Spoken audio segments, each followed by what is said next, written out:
Quand ça ne va pas à Farafiland, généralement on se dirige vers les autorités coutumières et religieuses. Ces dernières années, on a tendance à discréditer beaucoup de leaders religieux, ce qui est un précédent fâcheux. Il ne faut pas qu'on arrive là, parce que ceux-ci sont comme une sorte de dernier rempart. Cependant, il serait hasardeux pour eux aussi de s'inviter dans l'arène politique.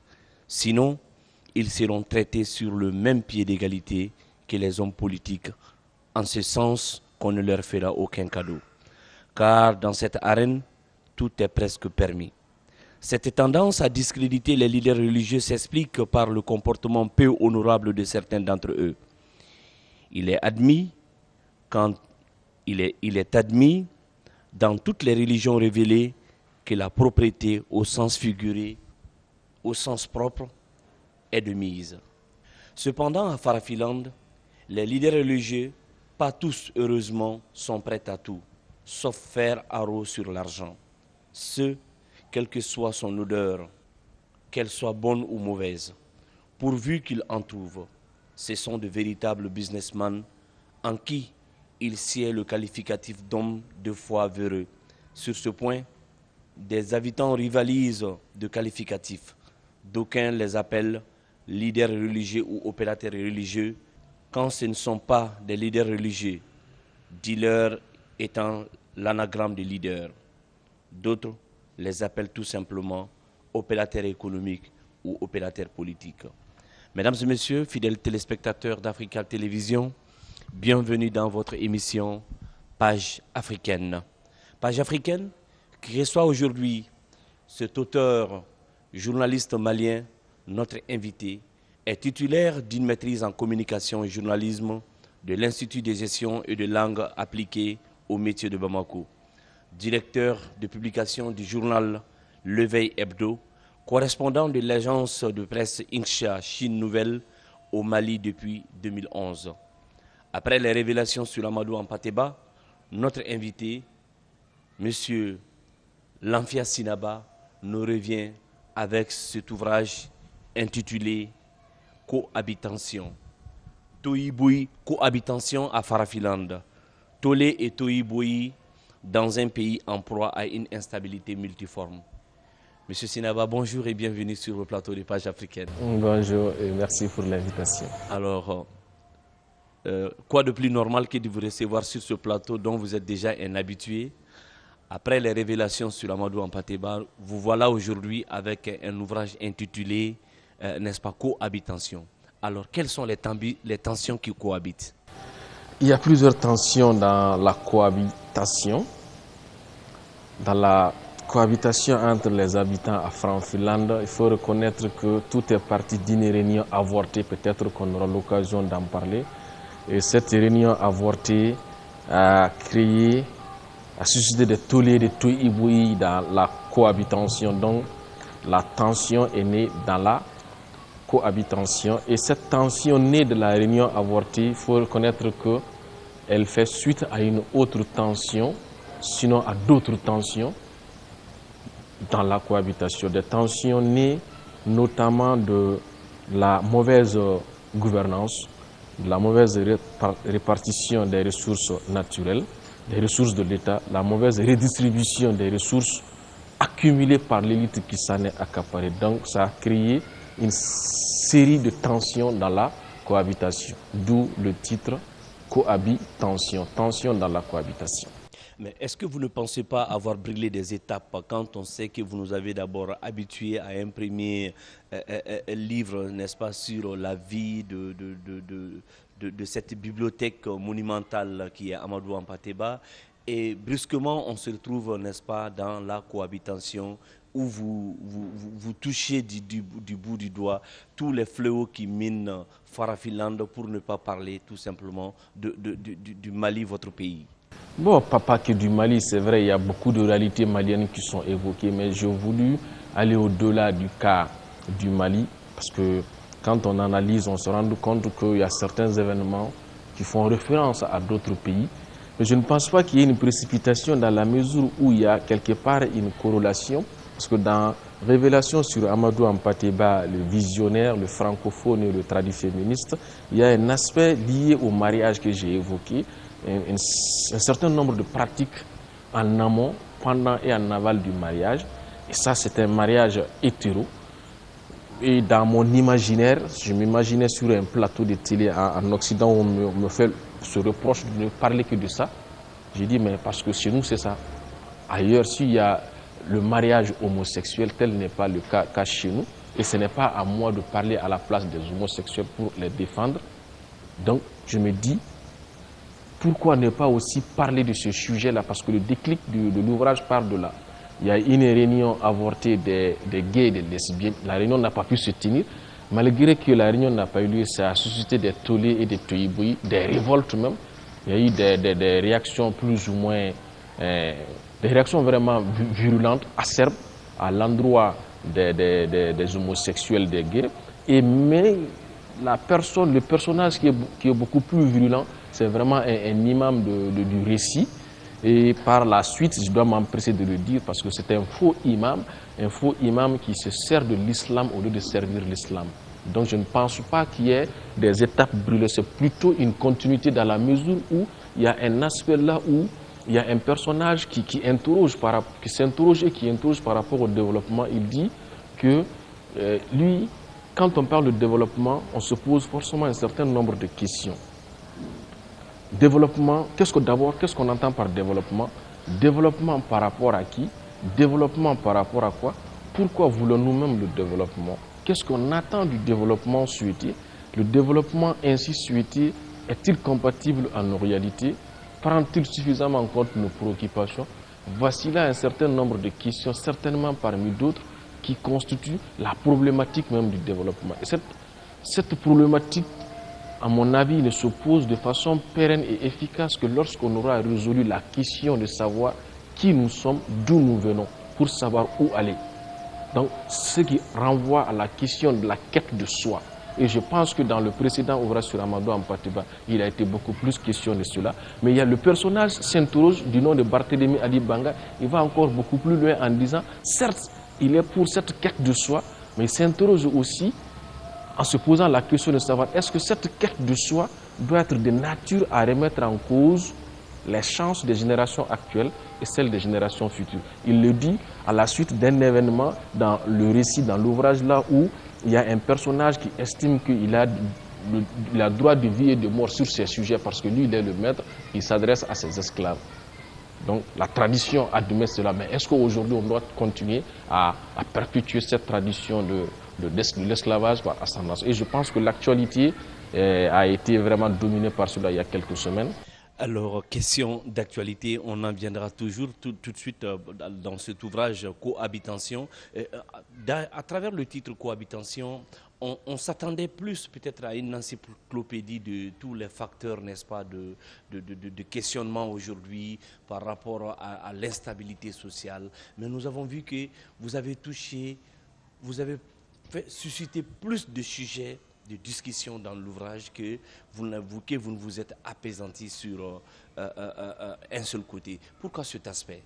Bon, je pense m'avoir apaisanti sur tous les sujets dans la mesure où, je le dis ainsi, j'étais un lecteur de cet ouvrage, j'allais surtout admirer l'humanisme de la plupart des personnages, dans la mesure où chacun à son niveau essaie de faire un effort pour prendre en charge une préoccupation de l'Afrique, sinon une préoccupation de l'humanité, et essayer d'apporter une solution.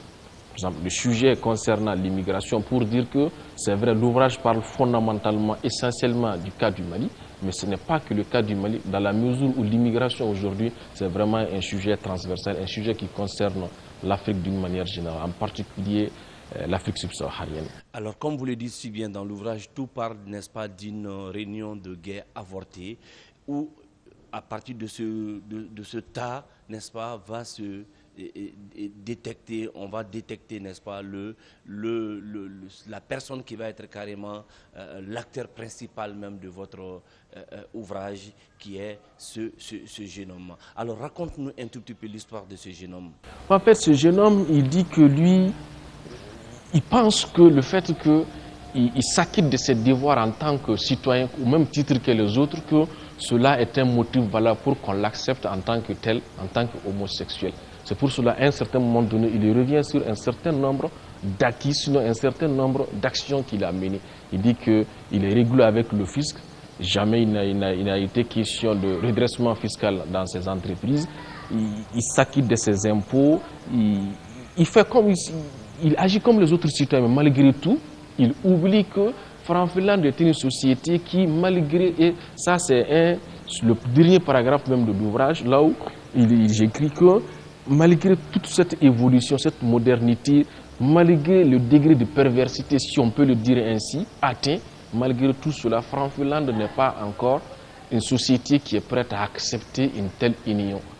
C'est-à-dire l'union entre un homme, deux hommes ou encore deux femmes. Mais lui, il fait une particularité parce qu'à Franc-Finlande, beaucoup d'homosexuels font le mariage, ils sont mariés de 2, 3 femmes, mais à côté, ils ont des copains. Il dit que lui, il ne va pas se servir de cela, du mariage comme un paravent social. Voilà en gros sa vie. Et à un certain moment donné, comme je le dis, c'est l'imam qui est vraiment qui est très critique. Donc on va chercher à créer des problèmes à l'imam.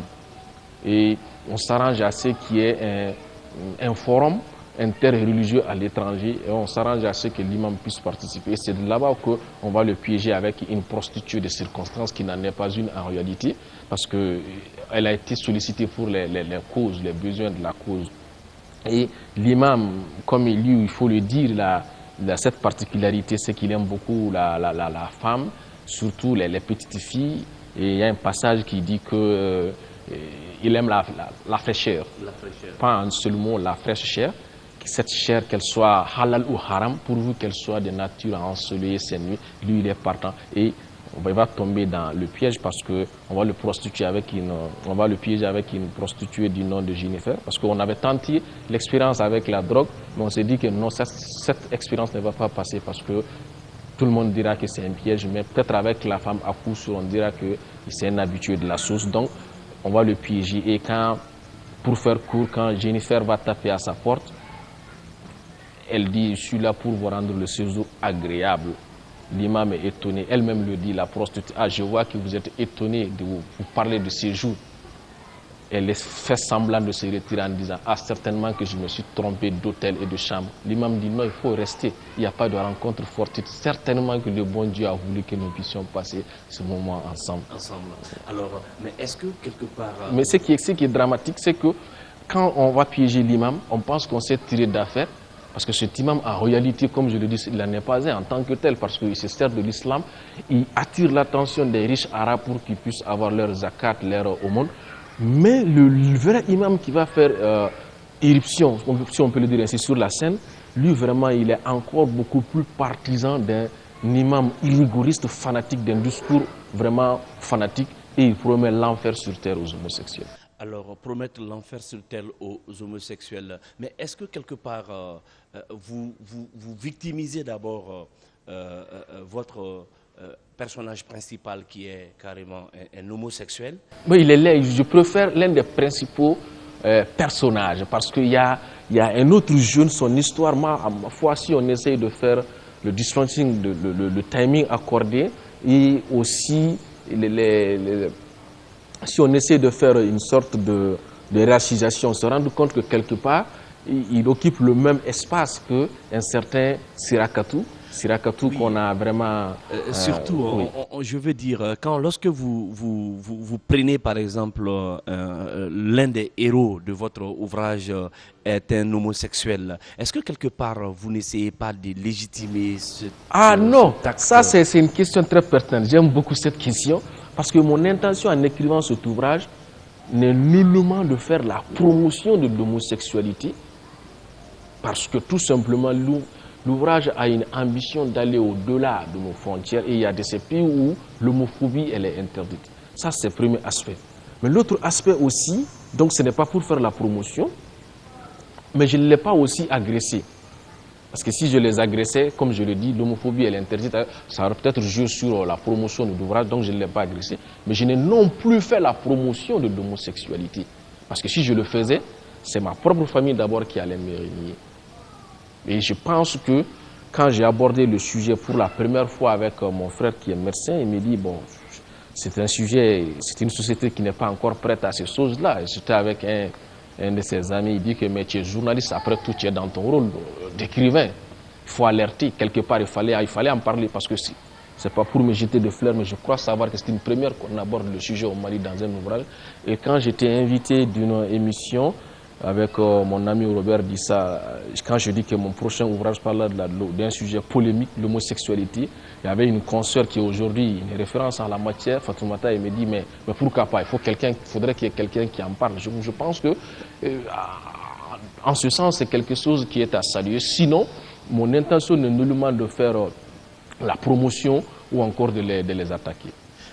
Et je pense qu'on peut faire un ouvrage aussi sans faire ça. Dans votre ouvrage également, on a vu que vous parlez de l'exemple de Yoweri Museveni par rapport à l'homosexualité. Bon, plus ou moins, je ne l'ai pas cité en tant que tel, mais j'ai mis le président franc-finlandais quelque part dans la peau de ce président. Sinon, d'autre part, je le mets dans la peau d'autres présidents. C'est vrai, ce cas s'est posé et on lui a dit, lui dit que c'est des malades mentaux et quand il y a eu des pressions par-ci par-là, parce que ce qu'il ne faudrait pas oublier, peut-être ça ne va pas plaire, le lobby gay, c'est vraiment un lobby très puissant. Et le président franc-finlandais lui-même, il en est conscient. Il sait qu'avec ses amis, ses homologues occidentaux, une fois que leurs intérêts sont préservés, son pouvoir peut le gérer facilement. Mais s'il a à ses trousses, on va le dire comme ça, s'il a son dos, les lobbies gays, ça risque de lui poser des problèmes. Donc lui, il fait tout au maximum pour les éviter. Et je pense que dans la vie réelle, ça a été le cas. Parce que le président Yoweri Museveni dit que c'est des malades mentaux. Mais on ne sait pas à la suite de quoi, mais on va dire à la suite des pressions, certainement, on n'a pas la preuve matérielle de cela. Il revient sur ses propos, il dit que lui, il n'est pas médecin, il laisse cela à l'appréciation des médecins. Et les médecins disent que ce ne sont pas des malades mentaux, donc il se retire. Donc quelque part, c'est pour dire que c'est un sujet qui est aussi lié à la précarité dans nos États. Souvent, c'est des choses qu'on n'aime pas, mais pour les rejeter, ça pose problème. Ça pose des sérieux problèmes. Je l'ai dit, puisque tu tiens au cas du Mali. Sinon, à Franc-Finlande, il y a un cas concret qui s'est passé comme ça. Bien vrai que c'est dans l'imaginaire. Je me suis inspiré d'un cas réel là où on demande clairement de tenir compte des homosexuels dans les politiques de développement. Et on a remarqué aussi que vous faites cas de la division sociale, les classes sociales dans cet ouvrage. Parce que Farafiland, il faut reconnaître que c'est un patchwork d'idées, c'est un dispatching peut-être que Sinaba seul peut réellement de faire pour la compréhension de nos téléspectateurs. Bon, je pense que pourtant les lecteurs pourront aussi facilement faire cela parce que je pense avoir écrit dans un style très simple, même si il y a certains qui me comparent à des grands auteurs, j'en suis flatté parce que quand un monsieur comme Django Sirafili fait la deuxième lecture du manuscrit, il me dit: jeune homme, en te lisant, j'ai l'impression de lire un Amadou Kourouma quelque part, je considère ça comme des compliments. Pour revenir à votre question, je pense que pour le cas de ce personnage-là où on parle de classe sociale, c'est un jeune griot qui aimait vraiment une jeune dame du nom de Rama. Et il se fréquentait. Mais le jeune pensait que le fait qu'on les a laissés flirter ensemble, que c'était fini. Au moment où les sources ont commencé, on lui a fait savoir qu'il était un griot qui ne méritait pas d'être l'époux de la noble et ravissante Rama. Et c'est ce jour-là qu'il s'est rendu compte de l'une des grosses arnaques de sa société parce que lui, on lui a fait savoir qu'il est un griot, donc un homme de caste, un homme de privilège ou encore un homme privilégié. Mais quand il s'agit de choses sérieuses, parce qu'à Franc-Finlande, il est établi que lorsque un conflit éclate à cause de l'argent, de l'enfant ou de la femme, qu'un tel conflit ne prend jamais fin.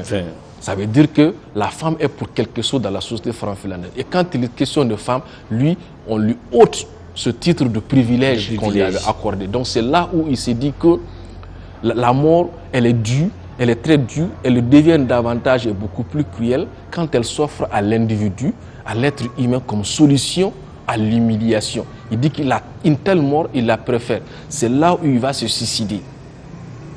Il va combiner 2 médicaments et la combinaison de ces 2 médicaments la donne un poison mortel, un poison vraiment très dangereux que j'ai qualifié de nommé de métasolazine.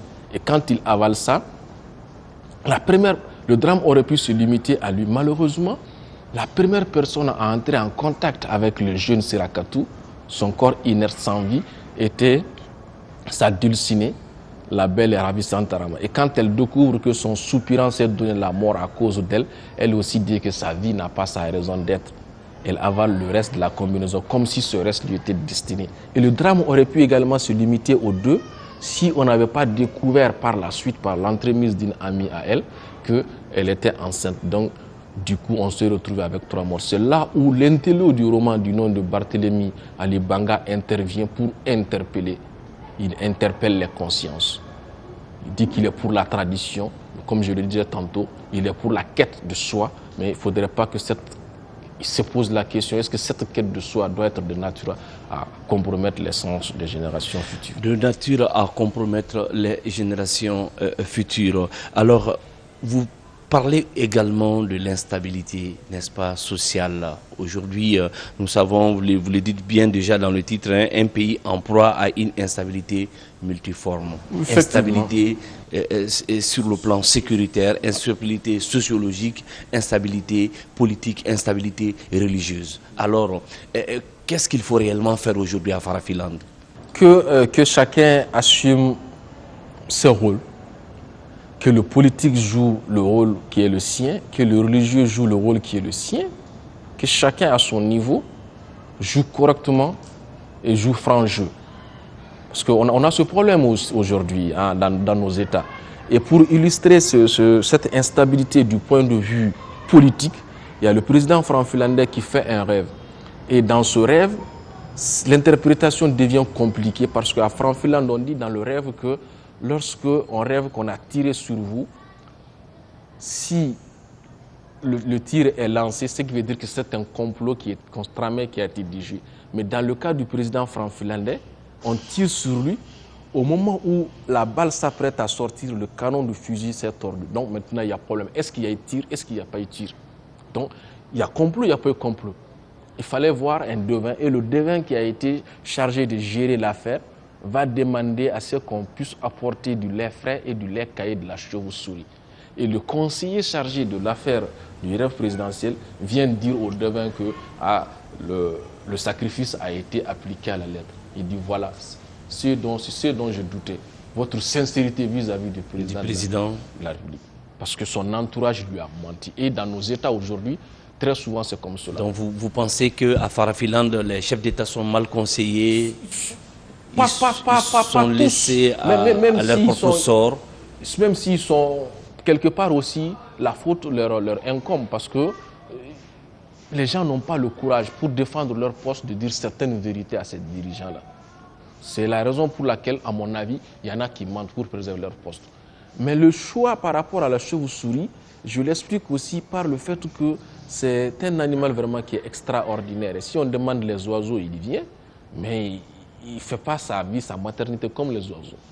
Et c'est un animal nocturne qui a des grosses oreilles, des oreilles qui sont aussi grosses que sa tête. C'est une manière aussi d'inviter nos dirigeants africains à être à l'écoute des peuples. C'est très important souvent. Parce que quand le peuple dit quelque chose ici, très souvent c'est le contraire qu'on dit ailleurs.